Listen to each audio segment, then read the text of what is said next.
We're talking about direct sales, and Katie, you are a BFD in direct sales, right? Right. I'm trying to keep it PG-13 here, Yeah. right? But when you talk about direct sales with authors, your name inevitably comes up. There's some other names too, but Yeah. Katie Cross comes up. And I remember when I first started working for BookFunnel. So we're going back to 2019, right? 2018, 2019, when I first started working for BookFunnel. You were like, when I say you're a legend at BookFunnel, you are, I'm not overselling it. You were one of the first to really go at direct sales, whole ham and make it work. I often talk about it. This is something I mentioned before, how at one point in time, the idea of just self-publishing a book, people would laugh at you. Mm. And then that became normal and acceptable. And okay, yeah, that makes sense. Amazon, all this stuff. Okay, the times have changed. And now it feels like, well, at one point anyway, direct sales was then the thing that people laughed at you for. Like, you need to be on Amazon, right? Yeah. And now there are authors who are really doing it. So that does make me wonder, what's the thing for the next 15 years that everybody's going to be laughing at, saying that you can't do. But that's another topic. We're here to talk about direct sales. I want to kind of hear from you to kind of open this up. How did you, because you didn't start in direct sales for your fiction. How did you wind up there? What was the path that led you to direct sales? Yes. And we can go from there. So I had been 2019, the end of 2019 is when I met Steve Piper. He runs the Ammo program. And before then, the 5 years before then, I had been published, and I was publishing somewhat erratically because I had small, like, babies at home. But I think I had just under 20 titles out. Not quite 20, I think. Just BookBub loved me, and then they didn't. Facebook ads were sort of on the scene, but not like they are now. And Amazon ads were, like, all of it was still very tenuous. And I was just so frustrated. Like, I know my books are good. I have so much traction in other areas. My sales are not reflecting it. I have no idea what to do. And I was already really drawn to this idea of a B2C, a business to consumer, like instead of like me going to Amazon and Amazon holding my customer. I really wanted to connect with my actual readers. And like, I had worked with Kelly Lytle when he was part of Find My Voices to do authors for audio. Like, I was part of that pilot program. So I was already kind of looking that way. And then I started the Ammo direct sales model. I'm not part of the mastermind anymore, but that's kind of what started me at the end of 2019. And then I had it going starting January 2020, where I had like the whole like Facebook ad to a landing page and selling, and then my Shopify store set up. And then COVID happened, and I just was right place, right time. Like, I'm definitely that person that's going to say you can't replicate my story. Unfortunately, there's a lot you can learn from me, but you can't replicate what I did in the same way because COVID really pushed me out. So, Jack, if you joined BookFunnel in 2019, you were there when, it was hand over fist, just like money from over COVID. Like, we were... Yes.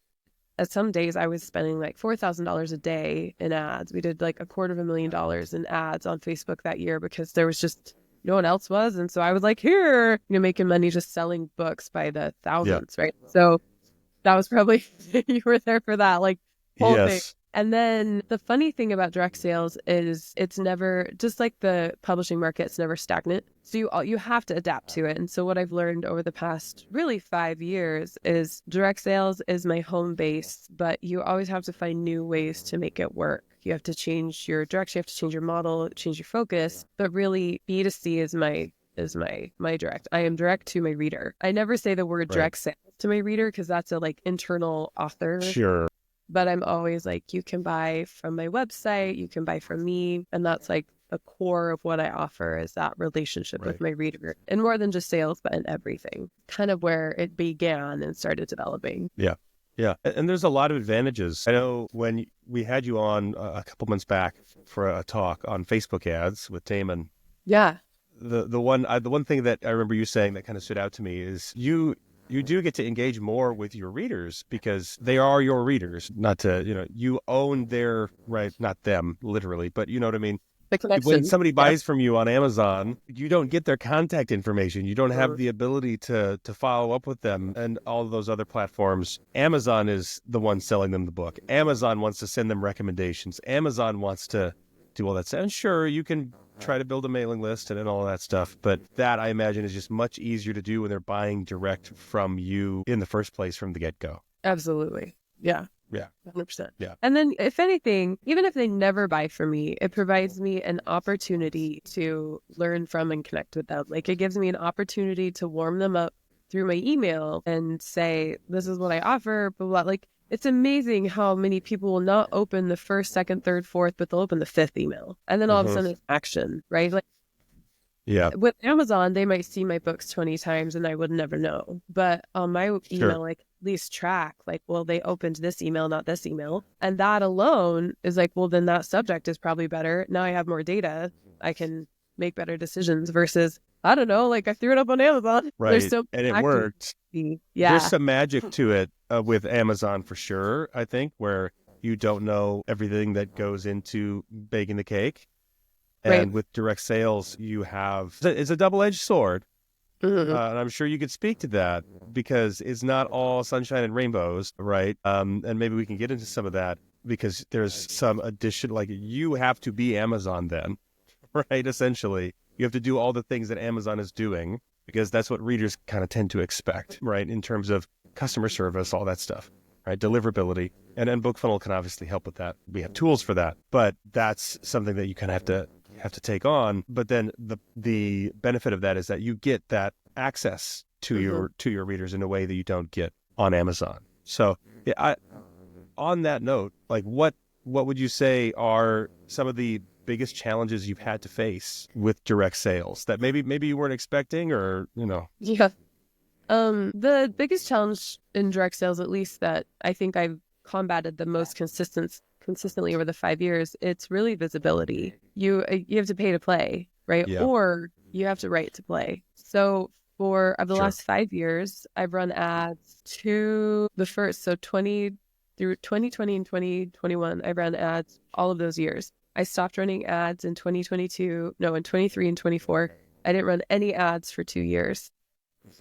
And then I just started running ads again, except for what Damon and I experimented with last year. So basically what I'm trying to say is I tried 2 different direct sales models. I tried a direct sales model where I was heavy on advertising to create visibility. And I had this huge email list. And so I said, I'm tired of advertising. I'm a writer, not a marketer. So how do I get my book in front of people? And I said, well, I have a lot of people. What if I just write more books? Like, that's what they want. And then even if that doesn't work as well, I have all these products that I can use on the other side. So I decided to try that. So for 2 years, I didn't pay for any advertising. I just wrote a new book and launched it the first Friday of every month in paperback, ebook, and audio. And I drove visibility and sales through an existing audience and then sort of training that audience to bring more readers to me as much as I could. Like, just really training them for word of mouth, trying affiliate programs, a bunch of stuff like that. So visibility is the hardest thing with direct sales because everything has to come from you. I don't have an Amazon algorithm working on my website. You know what I mean? Like, you have to kind of create that. So that's difficult.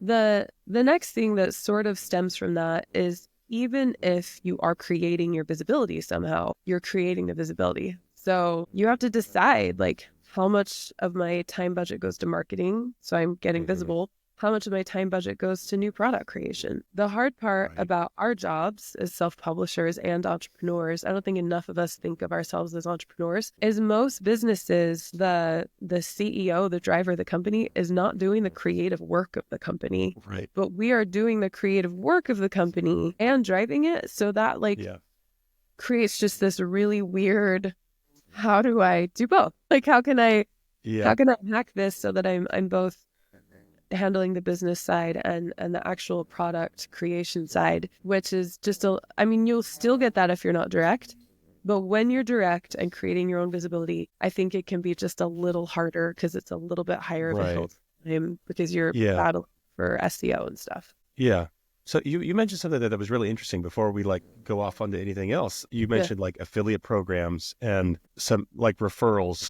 Talk to us a little bit about that. Because obviously you built an audience, you built a mailing list, and that is probably what allowed you to go without running ads for that period of time. And so that's something that authors can aim at, right? What are those? How do you do that? How do you get readers to become your little, minions?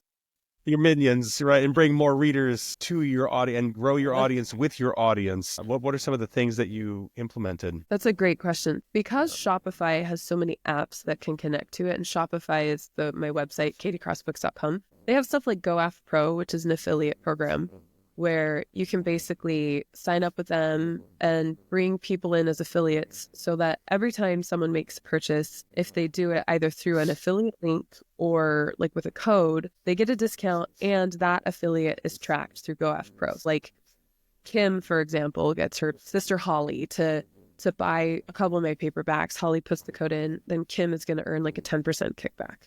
Sure.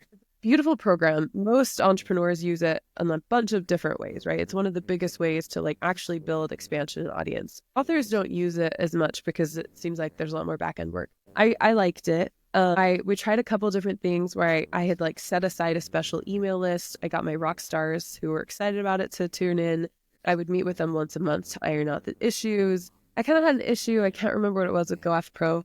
And in the end, I just called the program because I was like, this isn't worth my time right now. If I were to do an affiliate program differently, I would actually just hire a member of my team to take it and say, these are my goals for it. I don't care how you make it happen. Let's start with this pool of people who've already said that they would, some of my rock stars. And then I will show up to help you in these ways and have someone else running all of the details of it, because I was trying to pump out a book a month. So the affiliate program, I was the problem, which is usually because I'm the problem. Hi, it's me. Another just very basic standard thing that I've done is just I'm always trying to show up visibly for my readers so that they would, like, we have a true friendship. So I do Coffee with Katie every Friday at noon on the first and third Fridays, and at 7 p.m. at night on the second and fourth Fridays, because I have a big international audience. So Australia comes on the evening, like we switch it around. And just being present and physically available and talking to them, and they've all become a family, this whole thing outside of me now, that alone has just set the foundation for who can you tell about this book launch. Like I'll tell them, like, I will send any audiobook and ebook for free to anyone that you love. Pick one, like Miss Mabel's, let's do it. Flame, let's do it. Like, let's send it for free. Who do you love? I'll attend your book club for free online. Like anything like that, just getting face to face, making those offers has spread that out forever. I've had one of my readers, Jennifer, I think I've been invited to 7 or 8 book clubs with her. And she just has everyone buy it, and I show up for book club, and she moves, and we do it again. And like every time. Yeah. Right? Right. So face-to-face is another one. And then an incentive program on my website. It's not necessarily affiliate, but it does get people excited because with every purchase they make, they earn reward points to then either make coupons, earn specific like free shipping on an order, whatever. That's, again, not affiliate driven, but people do get excited. We call it Sky Miles for books, and just to get people to kind of understand what we're talking about with it. And so they're kind of excited about that. We'll sometimes tell their friends like, well, if you buy from her, you get points. There's a lot of points. So that's something else that we've tried. Right. That's not something that a lot of authors, like, it's not a conversation that I've really seen happen in self-publishing. This idea of referrals. And I mean, obviously, there's some attempts at like spreading the word, from reader to reader, right? But an affiliate program, like without direct sales, it's not possible, because exactly. You Amazon have to or whatever platform. Control. Yeah, you have to have that in order to. But taking control over how your books are delivered to your readers gives you those advantages. It gives you access to data, and then it gives you the ability to do things like that, which Amazon is essentially monopoly, or whatever, even, Barnes and Noble, any other platform where you sell your books. They're doing the same kind of thing. It's not just Amazon, right? They're the ones who are benefiting from all that data. Yep. And offering people points and so forth and rewards to get them to spend more money on Amazon, not necessarily with you. So with direct sales, you can kind of, you can funnel that your way. Emma, I know you had some questions. Yeah, she said a keyword in there that my indie pulp mind latched onto, book a month. Now, does direct sales take some of the pressure off having to publish fast? What indies consider fast, the rest of the world considers a book a year fast. We consider that phenomenally depressing. Does direct sales take some of that pressure off, or is it just as important? I think it puts more pressure on if my income is launch driven, right? Because I wasn't advertising, and so I made money if I published a new book. I mean, and I still made money otherwise, right? Like And that was some data I tracked, like what's my average order value on a non-launch month versus a launch month? Like how much are people just ordering on average from my store every day, regardless of new launch or not? But I think the question is more the actual model of new reader acquisition matters. And what I mean by that, because it sounds really nerdy, is am I getting new readers by ads or am I getting new readers by new books? And if you're getting new readers by new books, that puts the pressure on whether you're direct or not. The pressure that being direct removes is depending on if I do pre-orders on Amazon or whatever, I don't worry about like no one's missing like the deadline. Yeah, like deadline or whatever, or just the stress of like, well, what's going to happen when I launch on Amazon? Like, is it a bad launch day? Is it like are the Amazon algorithms just recalibrated? Like, are the keywords sucky? Like, I don't, so many people are like, well, I ranked this high. And I'm like, I don't even like think about that. So when I launch, to me, it's like, I know probably how much money I'm going to make because I know you read through, I know what the former launches have done. And so I can say, well, I need a little bit more money next month. So I'm just going to crank out a novella with it, embed it into the story. And then we can see, like, I can project $1,000 more or something, like whatever. I think it takes some of the guesswork out. And that to me removes pressure because I don't have like the emotional uncertainty that I'm chewing on in the back of my mind, if that makes sense. Gotcha. Yeah. And having that audience is another part of that, and knowing it all comes back to the data. And this is why I love the general message is everything's so consistent because you have the data. Mm-hmm. And so if I launch, I know how much but you know how much you're going to make. That's right. When on Amazon, you don't have that level of predictability. Days, right? Like till you get the money. Yeah. There's that too. Mm-hmm. Whereas, because I imagine with Shopify, you get access to those funds like pretty much. Right. Immediately by comparison, right? I sold on eBay back in the day. And I remember when you'd get paid through PayPal, like instantly whenever you sold something. And so I imagine obviously not quite exactly the same. There's a little bit of a delay, but you have that money to work with. Whereas, waiting that 90 days and then have especially if you're spending money on ads, there's a potential for you to have a really good month on Amazon and then have to wait to get that money. And you could be using that on ads to keep that momentum going, but then it maybe kind of slows down by the time you get there. Whereas with direct sales, you have access to those funds pretty much immediately. It makes it easier to run your company when you actually run off cash flow, not predicted income from Amazon. I should be getting more because I had this. We'll see what lands. That too. Nope, this was my launch. This is what I had. And it's here now so that I can pay off this advertising. And now I have this, I know I'll have this much to go into next month or whatever. Sure. And it's never an exact science, right? I can say, in general, I can expect to sell this many of this series. In the past, this series has sold this many. It's about a third of what this other series sells. But that means I know this series sells better. So I'm gonna work harder on this one. It kind of spider webs out when you can look at it through the lens of direct sales and actually see how and when people are buying. The other cool thing kind of goes with that is, for example, I have this book. It's called Forgotten Gods. Yes, I have so many books, you guys. That's Forgotten Gods. And then a novella that comes after it called The Returning. And it's this moment where a love triangle has ended and we see who she's chosen, but we see them come back together kind of deal, right? It's a very subtle love triangle. And it's this very valued moment, but it didn't fit in the novel and it couldn't go into the next one. And so I was like, we'll just do this very special novella where the reader can actually sink into it. And I link it at the end and I say, hey, here's this one. And I can track how long after they bought the novel and then bought the novella. So it gives me an idea of how fast these people are reading. It also gives me an idea of I sold this many of the novel and this of the novella. So that's I can see a read through. But then people all of a sudden will just pop up having never ordered from me before, buying that novella. So I'm okay, they came from the retailer, right? And so now they have this. And so I have emails built in to kind of put them on an onboarding sequence so that they get to learn more about me because they just purchased from to kind of pull them in. And then I will see people buy that novella and then start buying from me. And so you get all of that information to watch your actual sales flow happen in front of you. It's undeniably powerful.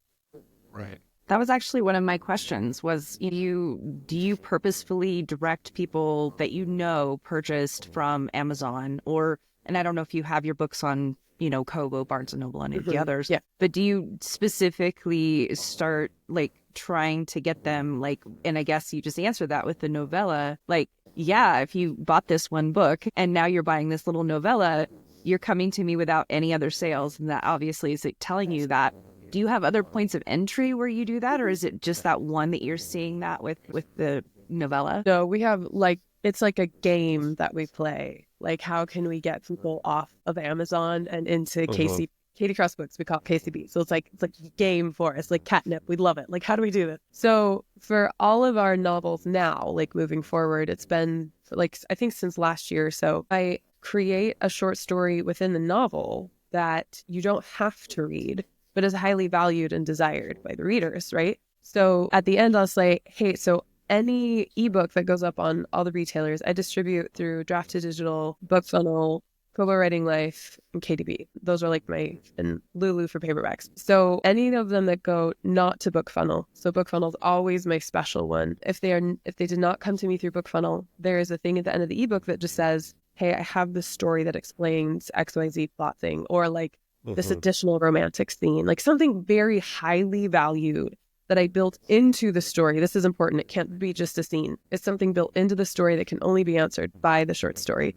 So you can get it for free right here. And then they just subscribe for it. And then they go through an email process. But if they buy from me, it's part of them. They get that in the ebook, they get it in the audio, they get it in the paperback. So I have separate paperback covers made just for people that buy from my store versus Amazon. They're going to be bigger on my store and smaller on Amazon, just to do anything I can to up level the experience from my website, add more value, and draw people in. And I go through every single new subscriber that I get every day as part of my data collection. So I have somewhere around 10 to 15 people per day that are somehow moving lists in my whole big thing on ActiveCampaign.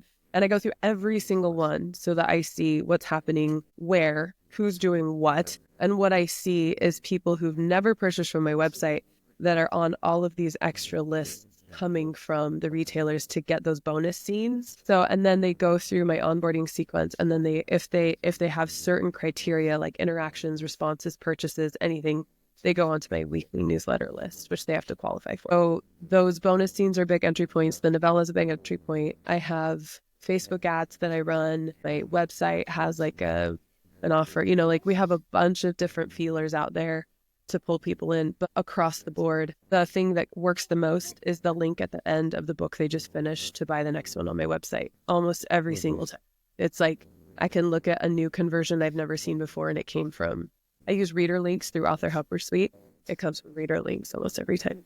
So I imagine if you're a KU author or wide and you want to start dipping into direct sales, you can use that strategy, link a bonus novella to your direct store and they can only get it there. Because I would tell you how willing they are at least to buy direct. And I sometimes have it for $0. Dakota Kraut does this a lot too. If you follow him, he's been going direct for the last couple of years. He will just charge $1 or $0. So, but then we make them go through the checkout process and it registers them on our store as a purchaser. So we know that even for $0, they're willing to go through the checkout process. That's a big qualifier, actually, because if you can get them to go through it once, it's going to be a lot easier to get them go through it again if they're excited about the content. They really wanted that book. Yeah. Right. Well, especially when you're not sure, because the world is weird and maybe this is a scam. I mean, we see a lot of people who are willing to put even just their name and their email address, even if they don't have to put a credit card in, because a lot of the times they don't ask for a credit card on a $0 thing, but just putting your name and email address down is enough that says, okay, these people are serious. This is a very strong person, a heavy lead, basically. Right. Exactly.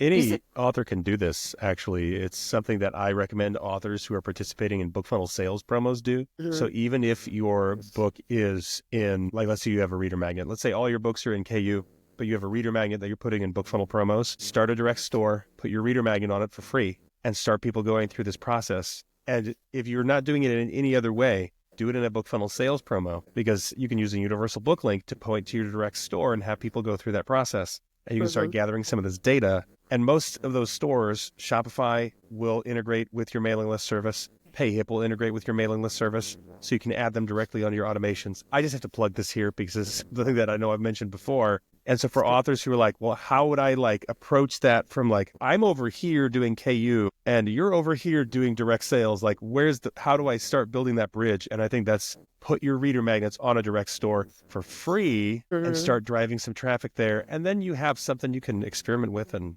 play with. And then maybe you do something, you know, creative and different later down the road. The other thing too for KU authors is maybe also think about this differently. So people are always asking me, well, I'm in KU.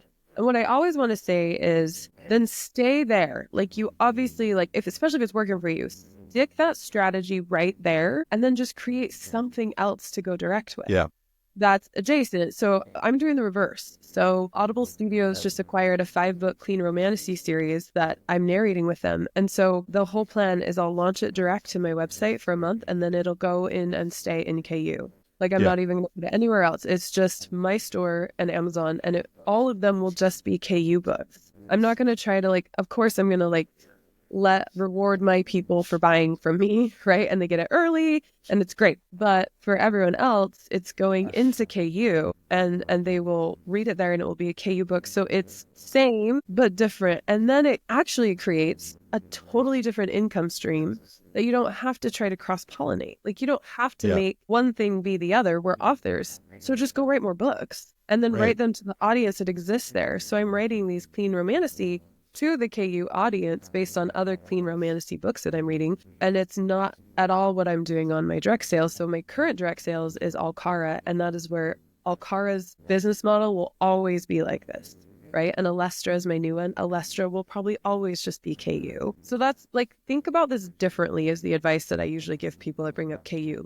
Think about direct sales differently. Don't try to make them the same. Do the same, but different. Thank you for watching. Check out these other videos from BookFunnel, and don't forget to subscribe to the channel.